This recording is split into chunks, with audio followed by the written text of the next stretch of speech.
Hey guys, David here with Dave T. Pilot Aquaponics. Give you a little video tour of my plant growth so far.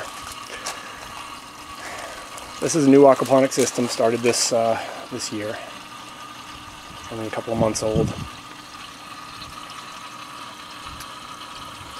I don't remember the exact time that I planted all these things.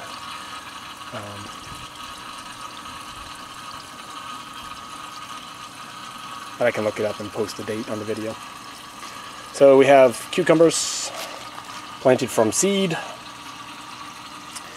habanero that was a transplant, some basil that was a transplant that I got from the local hydroponics and aquaponics store, Green Thumb Hydroponics in North Fort Myers, Florida.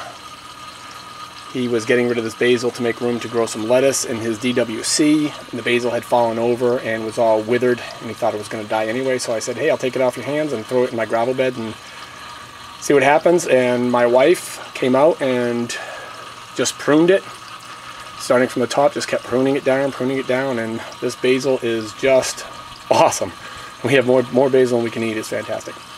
So over here I've got the cantaloupe, which I've taken vertically. I've strung it up along here on these PVC supports. And speaking of these PVC supports, I found a really good way of building these. I thought about it, unfortunately, after I did the top ones. Originally I had cut the pipes and glued them in and then bent the pipe to make the hoops, but that caused a weak spot in the pipe and it bent funny. It didn't look very good. So I redid it because I didn't like the way it looked. And this time I said, well, I'll keep the pipe whole, one piece, and I'll split the connector. So I did that. I split the connector on a bandsaw and then glued it together, and then I threw some tape around there to just kind of hold it while the glue dried. And I just used PVC cement. And then it dawned on me after I did it all, because I did 4 of them, it dawned on me that if I had just used the technique that I used on other things building my aquaponic system and just drilled out with a Forstner bit, I could get it to just slip on the pipe like I did with these. This is actually one of the original pieces that I had screwed on. I just salvaged it, took the screws out, drilled through with a Forstner bit just big enough for the pipe to fit through, which is about just a tiny bit bigger than the actual hole was in the connector, and it just slips through there. Depending on how straight I make the cut or the drill, sometimes it's a nice little snug fit, and other times it's loose, a little looser. And it's okay if it's loose, because what I do is I take these clips cut from 3/4 inch PVC, and I cut these out, and then they clip, listen, nice and tightly on the 1/2 inch PVC, and it works great. I use it for all kinds of things, for holding up the shade cloth, and I'm using them now to hold up these strings. I use 2 different methods for holding the strings up. I thought about this afterwards. It's a lot simpler than the nail in the string method, which I don't know if you've seen that before. Let's see if I can focus in on a, hold on, see if I can focus in on a nail. See how that nail right there? You just wrap the string up and around, and then you kind of wrap it around the nail, and it holds tight. It works good. It's a good method, but the clips are a little easier. So I use these clips. I stuck a clip on there because it fits pretty tight, and then this just sits on there, and it's plenty secure. Nice, works nice. So a little trick for making these hoop houses. That's what I suggest doing, drilling out the connectors. So the basil, the cantaloupe, I have lots of cantaloupe, one in every bed, or a group of plants in every bed, I should say. And the corn, I'm just loving the corn. When I first started aquaponics and someone said you could grow corn, I was like, what?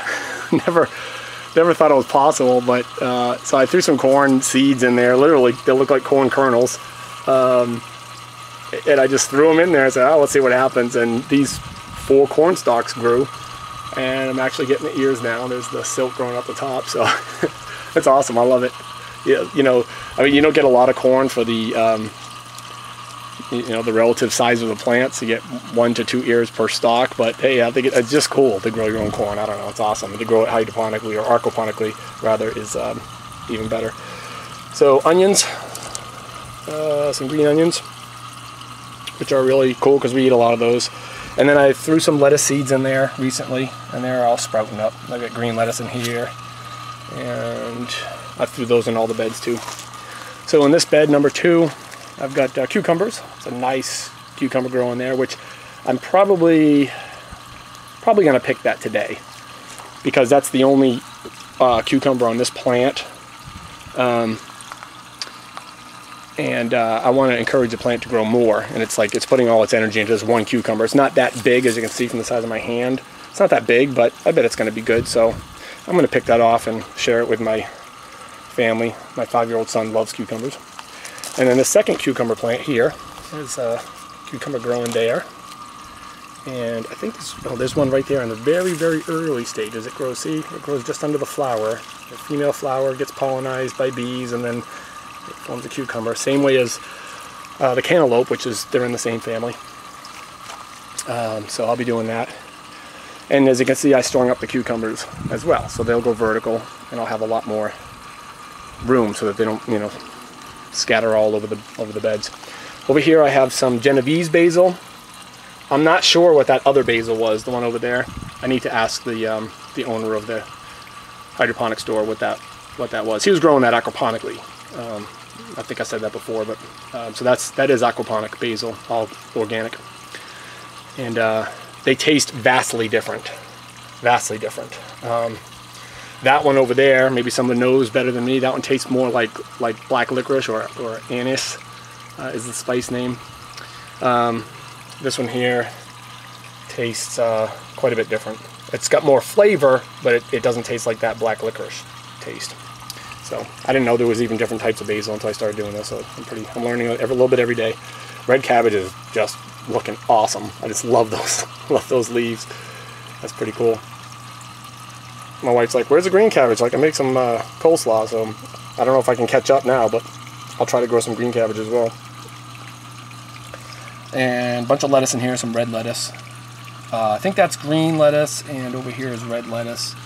And I'm really hoping they'll do well, because I'm just dying to grow lettuce successfully. I haven't had any success yet. Every time I try transplanting it, it dies. So this time I tried it directly from seed, and yeah, some of them look like they're doing really well. So we'll see. Again, more cantaloupes. Let's see if I can see a melon. Small melon that's just starting. Yeah, there's one. Let's go get a zoom in here. That right there. Just starting. Grows the same as the cucumber. Female seed. Or I'm sorry, female flower. And the melon grows from that. Okay, that's grow bed number 2. Oh, there's a tomato plant here. This is a indeterminate variety. So I'm hoping that'll start taking off. It's November, end of November now here in Southwest Florida. It's about 75 degrees out right now. So I don't know what that tomato plant's going to do. We do get a couple of days of frost every year, so if that doesn't start growing soon, it might succumb to the frost. The 1 or 2 days of frost we'll get. Who knows? We'll see.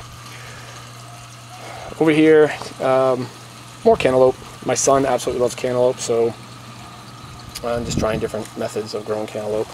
The cantaloupe over there, the ones that I have vertical, I drop seeds in the bed, just drop them in and just kind of like scatter the seeds in and just went like this, just to get them down in. And oh shoot, I just messed up a bunch of lettuce. Oops, sorry guys. Anyway, that's what I did with the cantaloupe seeds, and they just went down in there, and then boom, they grew like crazy. They're doing really well. So I got more cantaloupe growing over there, cantaloupe here, and tomatoes. This tomato plant's a determinate type. It's a bush variety tomato plant. Doing okay. I mean, it's doing really well. It didn't fruit as much as I had hoped. A little disappointed. I got about 8 tomatoes on there. I really was hoping for more yield. There's one stalk right here that didn't grow any. It grew the flowers, but no tomatoes. I don't know if that was a pollination thing. I come out and I shake them, and the wind naturally blows them around and stuff. And so I don't know. A little bit of parsley in here. It hasn't really done much since I planted it. It stays alive, but it doesn't really show any growth. Eggplant was a transplant, and there's one little Eggplant starting right there. And then over here I've got my DWC with more, of course, cantaloupe. And this one here is doing really well. It's a small plant, but it's already starting to grow fruit. There's a nice melon right there starting. As an experiment, I threw one of the onions in the DWC to see how that would do. This kale is doing really well. It had aphids on it, on the bottom leaves. I pulled those leaves off, and I'll have to come out and check. I have to start combating aphids. Just 2 bottom leaves are covered with aphids on the bottom.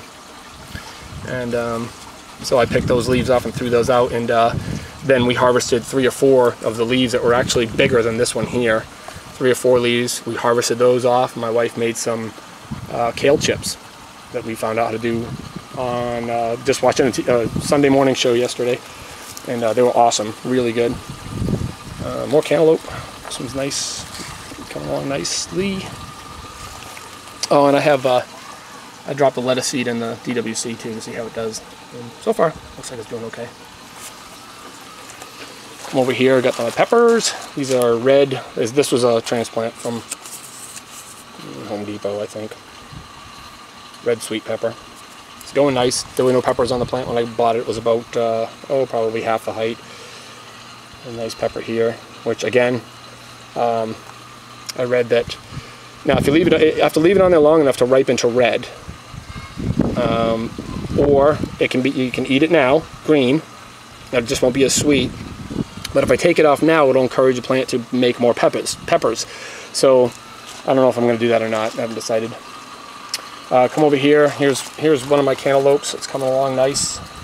And all the cantaloupes look different. This one is almost perfectly round and has sort of a bluish color. I made some hammocks out of nylons, knee-high nylons. Got at Walmart, pretty cheap. And this one here is more, it's hard to see in the thing, but it's more oblong shaped. And that color was more green. And then I've got one over here that's a good size. And that one's completely different color. It's a darker green with different markings, and it's also sort of pear, and that was sort of pear-shaped. I don't know. I didn't know cantaloupe did that either, but again, learning more and more. And I got more melon starting. Nice plants starting. So it's going really well. Really, really happy with it. I'm just excited. So there's all my cantaloupe strung up. So I just did this yesterday, and I was kind of hoping I didn't shock the plants. They were all growing down along the ground, and it was hard to like get in here, and I couldn't figure out a good way to support the melons because it was just a mess. So I painstakingly separated all the vines and then just strung them up one at a time, and it took forever. Next time I grow cantaloupe, I'll do it as they're growing. Like the ones on the other side, I'll start, as they start getting taller, I'll start stringing them up, start training them to go up there instead of having to come down on the ground. I think that's a better way. That's what I think anyway. So while I'm here, I might as well just show you my fish, see how they're doing. Open up my top. I'll shut off my Venturi here for a second so it quiets down. There's my tilapia and my goldfish. Doing really well. The tilapia are probably, I don't know, I got them a couple of weeks ago. Maybe 3 weeks ago. And they were real small. And some of them are pretty good size now. I'm really impressed. I try to feed them 3 times a day. Most of the time they get fed twice a day. Just trying to grow them as quickly as I can. The water, the temperatures have been coming down at night, so the water this morning was down around 60. So they weren't as ravenous as they usually are. Usually I open up the top and they're just flipping, like literally jumping out of the water. Right now they're not showing too much aggression. I mean, they'll eat. They're swimming happily, and they'll eat if I throw food in there, but they're not like, you know, going crazy at the top like they're starving, which is how they usually act. It's pretty funny. So anyway, that's my system, guys. I've showed you the whole system on the other videos. Oh, I have my air stones in there now. I decided to put air stones as my backup air supply, and I need to get a backup power supply So what I did is I just put the air pump underneath this Tupperware and just put a couple of brass screws in to hold it. Built that little stand there. The metal came from one of the IBC totes, which was, you know, I like repurposing things, so it worked out perfectly. It just screwed right on there and made a bracket. And the actual bends, I don't know if you can't quite see them. Let me flip the top around. I used the actual bends that were in the pieces. These were support brackets like this, but they were a little bit different than this one. This one just has a single bend. This one has sort of a U-shaped bend. It's just a different type of IPC tote, and it just acted perfectly as a hook. So I just used the bend like that, and I attached it to this is cedar, so it'll last for quite a long time. Didn't even bother putting a coating on it. Just left it raw cedar. It'll last a long time. And then covered the air pump with this. It's got 4 hoses. It's a big air pump. I don't know. I don't remember the size, but it's a good size. Can't have too much air. So I get a lot of air coming out of that. Plus I have the air from the Venturi, so there's tons of air going into my tank. And my next project I'm working on, because I want to feed the fish 3 times a day on a regular basis, especially when it starts warming up again, is I'm building an automatic fish feeder. This is obviously a Jif peanut butter jar, and inside there's a water bottle, and it forms like a funnel. And I just cut a hole in the bottom of the peanut butter jar, and I put the water bottle through that, and then I screwed the cap of the water bottle on there to hold the water bottle in there. So now it's just perfect funnel inside the peanut butter jar, and the peanut butter jar acts as, you know, obviously keeps the rain out. So, and then I have a PVC pipe here, and I have another video that shows this a little bit better, so I'm not going to go into the details right now. But the plan is, I built a big wheel that'll fit on this pipe, and I built it big so that, for reduction, so this doesn't spin too fast with a little electric motor that I got out of a broken toy, one of my son's broken cars. So I took the little electric motor out of there, and I plan on having a platform come out here and attach it with just a rubber band as a belt. And I have a timer circuit, and hopefully it'll work. Right now it works manually. If I try it, if I put the food in there, it works.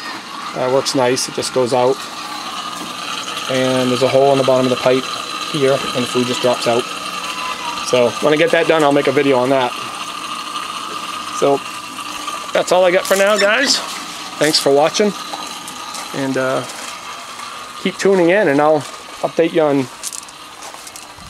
new things as I come up with them.